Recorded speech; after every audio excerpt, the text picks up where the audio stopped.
ভাই একটা প্রশ্ন করেছেন যে একটা পিঁপড়া মারাও অন্যায়, যদিও পিঁপড়া ক্ষতিকর হতে পারে, কিন্তু আরো বৃহৎ দৃষ্টিতে দেখতে গেলে মুসলমানরা যা করে তা হলো গরু এবং অন্যান্য পশু হত্যা করে। ওনার মতে মুসলমানরা অনেক বেশি গরুর মাংস, খাসির মাংস ইত্যাদি খায়। তো এটা কি অন্যায় নয়? কারণ গীতা, বাইবেল, কোরআন সব জায়গায় বলা আছে যে আপনাকে সকল প্রাণীর প্রতি দয়া দেখাতে হবে, কিন্তু এটা করা হচ্ছে না।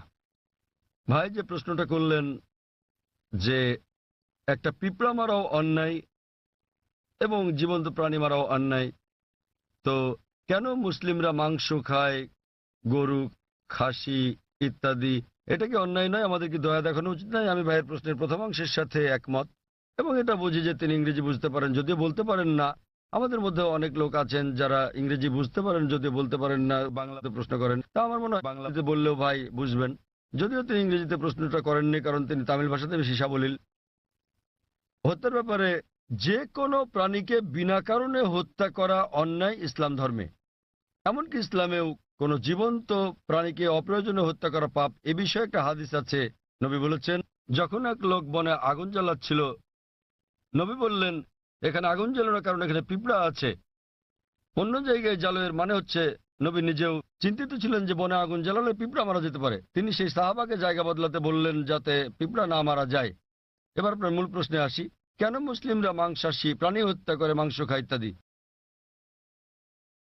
প্রথমে আমি আপনাকে বলবো যে একজন মুসলমান 100 ভাগ নিরামিষী হয়েও একজন খাঁটি মুসলমান হতে পারেন।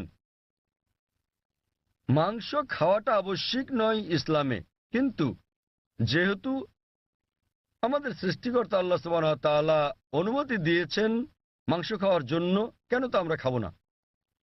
আপনি যদি ভেবে দেখেন, পবিত্র কোরআনে বলা আছে সূরা মাইদা অধ্যায় 5 আয়াত নম্বর 1 যে তোমাদের জন্য বৈধ হলো চতুষ্পদ পশু। তাহলে চতুষ্পদ পশু খাওয়া আমাদের জন্য বৈধ। কোরআন বলছে সূরা নাহল অধ্যায় 16 আয়াত নম্বর 5 যে সর্বশক্তিমান আল্লাহ তোমাদের জন্য বৈধ করেছেন গবাদি পশুর মাংস। এবং আরো অন্যান্য জায়গায় সূরা মুমিনুন অধ্যায় 23 আয়াত নম্বর 21, আরো অনেক জায়গায়। এখন আমরা যদি বৈজ্ঞানিকভাবে বিশ্লেষণ করি, এমন কোনো নিরামিষ খাবার নেই যাতে মানুষের প্রয়োজনীয় সকল উপাদান রয়েছে। মানুষের দরকার হয় অ্যামিনো অ্যাসিড, 21 ধরনের অ্যামিনো অ্যাসিডের দরকার হয়, যার মধ্যে অধিকাংশই শরীরে উৎপন্ন হয়, কিন্তু 8টি খাবারের মাধ্যমে জারিত করা হয়। এদেরকে বলা হয় 8টি আবশ্যকীয় অ্যামিনো অ্যাসিড। আমার জানা মতে এমন কোনো শাকসবজি নেই যাতে 8 ধরনের অ্যামিনো অ্যাসিড আছে। তাই এমন কোনো শাকসবজি নেই যেটাকে বলা হয় সম্পূর্ণ খাদ্য। সুতরাং এগুলো আমিষ জাতীয় খাবার থেকেই সংগ্রহ করতে হবে। আপনি যদি আরো বিশ্লেষণ করে দেখেন, আমিষ জাতীয় খাবার এটা পুষ্টিকর, ভিটামিন কে তে ভরপুর। আর আরো গভীরভাবে দেখলে, যদি আপনি দেখেন তৃণভোজী প্রাণীদের দাঁত, গরু, ছাগল, ভেড়া, তাদের দাঁত সমান। তারা শুধু শাকসবজি খায়, শুধু ঘাস খেতে পারে, মাংস খেতে পারে না। আপনি যদি মাংসাশী প্রাণীদের দাঁতগুলো দেখেন, বাঘ, সিংহ, নেকড়ে, চিতা, তাদের সবার সুচালো দাঁত আছে, কুকুরের দাঁতের মতো। এই প্রাণীদেরকে বলা হয় মাংসাশী প্রাণী। তারা শুধু মাংস খায়, তারা শাকসবজি খায় না। আপনি যদি মানুষের দাঁতগুলো ভালো করে দেখেন, আয়নার সামনে গিয়ে, মানুষের আছে সমান দাঁত, আবার সুচালো দাঁতও আছে। যদি সর্বশক্তিমান ঈশ্বর চাইতেন যে আমরা শুধু শাকসবজি খাবো, তাহলে কেন তিনি আমাদের এই সুচালো দাঁত দিলেন? কেউ বলতে পারেন কেন? কারণ সর্বশক্তিমান ঈশ্বর চান যে আমরা দুটোই খাই, মাংসও খাই, শাকসবজিও খাই। মাংস, তিনি যদি চাইতেন যে আমরা শুধু শাকসবজি খাবো, তাহলে তিনি কেন সুচালো দাঁত দিলেন? আবার আপনি যদি মানুষের পরিপাকতন্ত্রটাকে বিশ্লেষণ করে দেখেন, এটা উভয় খাদ্যই হজম করতে পারে, সবজি এবং আমিষ জাতীয় খাবার। তৃণভোজী প্রাণীদের পরিপাকতন্ত্র, গরু, ছাগল, ভেড়া, এরা শুধু শাকসবজি জাতীয় খাবারই হজম করতে পারে, মাংস হজম করতে পারে না। আবার মাংসাশী প্রাণীদের পরিপাকতন্ত্র দেখেন, সিংহ, বাঘ, নেকড়ে শুধু মাংসই হজম করতে পারে, শাকসবজি হজম করতে পারে না। কিন্তু মানুষের পরিপাকতন্ত্রে আছে ক্ষুদ্রান্ত্র এবং বৃহদান্ত্র, এটা উভয় খাদ্য হজম করতে পারে, সবজি আবার আমিষ জাতীয় খাবার, মাংস জাতীয় খাবার। সর্বশক্তিমান ঈশ্বর যদি চাইতেন আমরা খাঁটি নিরামিষী হই, কেন তিনি আমাদের এমন পরিপাকতন্ত্র দিলেন যা উভয় খাদ্য হজম করতে পারে? কিন্তু এটাই স্বাভাবিক। তো আপনি ভেবে দেখেন যে সর্বশক্তিমান ঈশ্বর মানুষকে এমনভাবে সৃষ্টি করেছেন যেন তারা সবজিও খেতে পারে আবার মাংসও খেতে পারে, নিরামিষ এবং আমিষও। আর অনেক লোকেরই ভুল ধারণা একটা আছে যে অধিকাংশ ধর্মই আমিষ জাতীয় খাবার খেতে নিষেধ করেছে। আবার হিন্দুদের অনেকেই একটা ভুল ধারণার শিকার। তারা মনে করেন যে হিন্দুত্ববাদ আমিষ জাতীয় খাদ্য খাওয়া নিষেধ করে থাকে।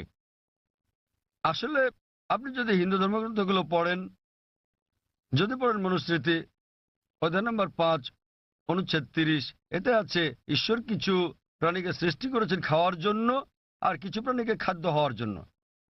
তাই যারা খাবার হিসেবে তৈরি প্রাণী খেয়ে থাকেন তারা কোনো পাপ করছেন না। আবার মনুস্মৃতিতে উল্লেখ আছে অধ্যায় নম্বর 5 অনুচ্ছেদ 39, সর্বশক্তিমান ঈশ্বর প্রাণীদের সৃষ্টি করেছেন উৎসর্গ করার জন্য। তা যদি এই প্রাণীদেরকে খেয়ে থাকেন কোনো পাপ করছেন না। মনুস্মৃতি অধ্যায় 5 অনুচ্ছেদ 41 আছে যে উৎসর্গের প্রাণীদেরকে হত্যা করা কোনো পাপ নয়। হিন্দু ধর্মের গ্রন্থগুলোতে এরকম অনেক উক্তি আছে যেখানে আমিষ জাতীয় খাবার খাওয়ার কথা বলা হয়েছে। আপনি যদি পড়েন মহাভারত অনুশাসন পর্ব অধ্যায় 88, যুধিষ্ঠির, যিনি পাণ্ডব ভাইদের মধ্যে সবার বড়, তিনি ভীষ্মকে জিজ্ঞেস করলেন যে যজ্ঞতে অর্থাৎ পূজাতে আমরা কি উৎসর্গ করতে পারি যাতে আমাদের পূর্বপুরুষেরা সন্তুষ্ট হবেন। ভীষ্ম উত্তর দিলেন যে যজ্ঞতে পূজাতে তুমি যদি লতাপাতা গাছপালা দাও তাহলে আমাদের পূর্বপুরুষেরা 1 মাসের জন্য সন্তুষ্ট হবেন, যদি মাছ দাও তাহলে সন্তুষ্ট থাকবেন 2 মাসের জন্য, তুমি যদি তাদের মাংস দাও 3 মাস, যদি খরগোশ দাও তাহলে 4 মাস, যদি ছাগল দাও তো 5 মাস, যদি শূকর দাও 6 মাস, আর যদি হরিণ দাও তাহলে 6 মাস, যদি পাখি দাও 7 মাস। আর এভাবে তালিকাটা বড় হতে থাকে। এরপর বলা আছে যে একটা ষাঁড় যজ্ঞতে দিলে 11 মাস, একটা গরু জবাই করলে পূর্বপুরুষেরা পুরো 1 বছরের জন্য সন্তুষ্ট থাকবেন। আর তুমি যদি একটা গন্ডার উৎসর্গ করো আমাদের পূর্বপুরুষেরা সর্বদাই সন্তুষ্ট থাকবেন। মহাভারতে এই পুরো মেনুটাই দেওয়া আছে। তা যদি বেদ এবং অন্য হিন্দু ধর্মগ্রন্থগুলো পড়েন তাদের ঋষি এবং ধর্মযাজকেরা আমিষ খেয়েছেন, এমনকি গরুর মাংস। কিন্তু অনেক হিন্দুকেই আপনি বলতে শুনবেন যে আমিষ খাওয়া নিষিদ্ধ, কারণ তারা অহিংস আন্দোলনের দ্বারা প্রভাবিত হয়েছেন। আপনারা জানেন জৈন এবং আরো যারা এই অহিংসতে বিশ্বাস করেন তারা বলেন যে জীবিত প্রাণী হত্যা করা নিষিদ্ধ, তাই পশু হত্যা এটা পাপ।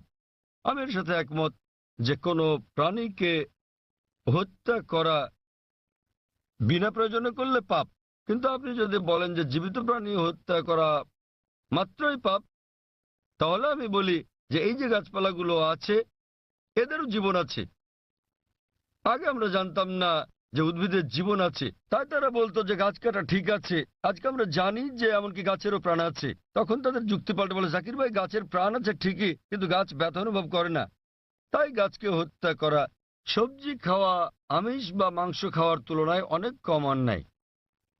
এখন বিজ্ঞানের উন্নতিতে আমরা জানি যে এমনকি গাছেরাও ব্যথা অনুভব করে, কিন্তু তারা যখন কাঁদে আমরা গাছের কান্না শুনতে পারি না, কারণ আমরা প্রতি সেকেন্ডে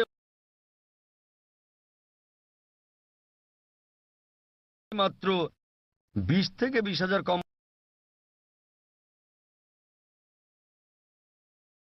আছে। প্রাণীদের আছে 5টি ইন্দ্রিয়, আর সে কারণে প্রাণী হত্যা করা বেশি অন্যায়।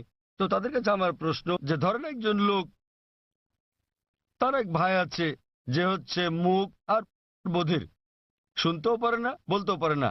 এখন কেউ যদি তাকে গিয়ে মেরে ফেলে, ধরেন আপনার নিজেরই ভাই যে মুখ ও বধির, কথা বলতে পারে না শুনতেও পারে না, এখন কেউ যদি তাকে হত্যা করে আপনি কি বিচারকের কাছে গিয়ে বলবেন যে হুজুর হত্যাকারীকে কম শাস্তি দিন, কারণ আমার ভাইয়ের 2টো ইন্দ্রিয় কম ছিল, সে বলতে পারতো না শুনতে পারতো না? আপনি কি তাই বলবেন?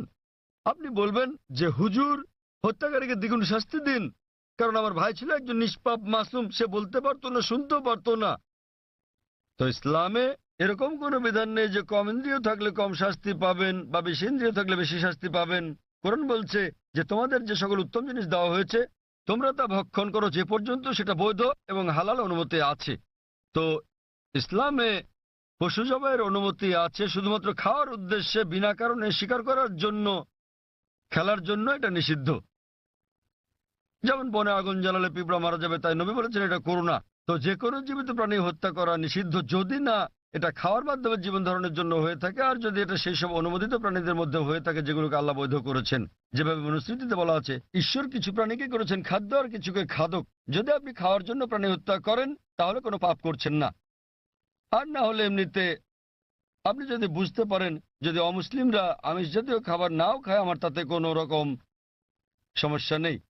কারণ যদি ভারতের প্রত্যেক অমুসলিমই আমিষ খাওয়া শুরু করেন তাহলে গরু ছাগলের মাংসের দাম বেড়ে যাবে।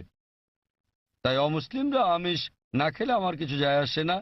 কিন্তু কেউ যদি অভিযোগ করেন যে প্রাণী হত্যা অন্যায়, সেজন্য আমি উত্তরটা দিচ্ছি। আর না হলে ইসলামে আপনি একজন নিরামিষভোজী হয়েও উত্তম মুসলমান হতে পারেন। কিন্তু যেহেতু আল্লাহ অনুমতি দিয়েছেন, আমিষ খাওয়াতে কোনো রকম সমস্যা নেই যদি এটা অনুমোদিত প্রাণীর মধ্যে হয়ে থাকে। আশা করি উত্তরটা পেয়েছেন।